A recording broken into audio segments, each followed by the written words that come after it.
सिंदूर सुनने में छोटा सा शब्द लगता है, लेकिन एक माता एक बेटी जन्म लेने के बाद सिर्फ अपने सौभाग्य में एक चीज लाती है, वो होता है उसके शादी के बाद उसके पति के द्वारा उसके मांग में भरे जाने वाला वो लाल रंग का दिखने वाला एक सिंदूर। इस सिंदूर की कल्पना सोचिए आप। ऐसे ही नहीं सिंदूर किसी के माथे में किसी के सर पे हम लोग लगा देते हैं। उस सम्मान को, उस मान्यता को, उस सनातन धर्म की एक पहचान को जब एक पति अपनी पत्नी के लगाकर कश्मीर लेकर जाता है और 26 परिवार जाते हैं,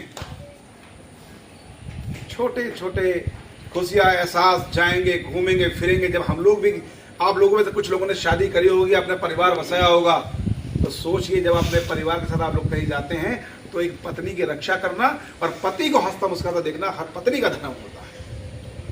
ऐसे में पहलगाम में खाना खाते हुए दो नवविवाहित पीढ़ी, और उस जोड़ी का कसूर क्या कि अपनी शादी का प्रोग्राम शादी करने के बाद में अपने परिवार के साथ घूमने आए। अरे सिंदूर को लोग हल्के में लेते हैं, लेकिन जिस माथे का सिंदूर मिटाने की हरकत गद्दारों ने करी, जरा अपने दिल पर हाथ रखकर सोचिए राजू भैया, क्या किसी के सिंदूर मिटाने की औकात किसी व्यक्ति के हमारे सामने हो सकती है क्या?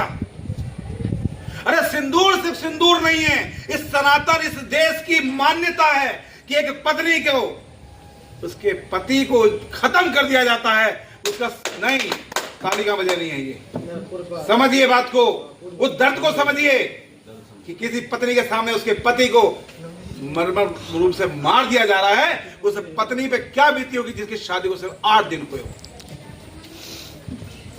राजू भैया, क्या हुआ होगा उसके दिल पे, दिमाग पे क्या बीता होगा जिसने अपने सामने कुचलते हुए देखा, परिवार को उजड़ते देखा।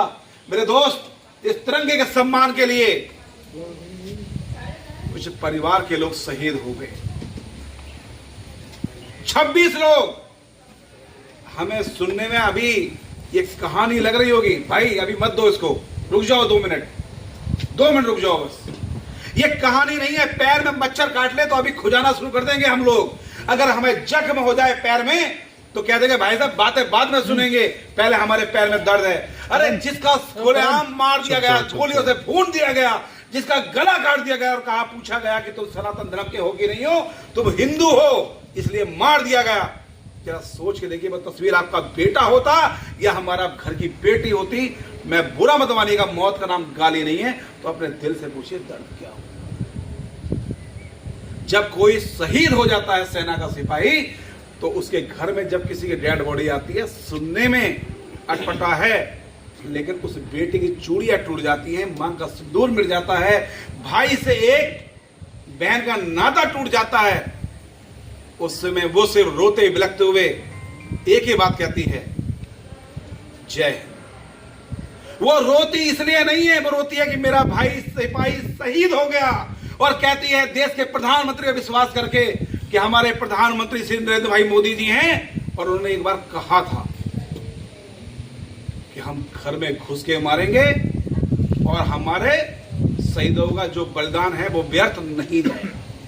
याद है आप लोगों को?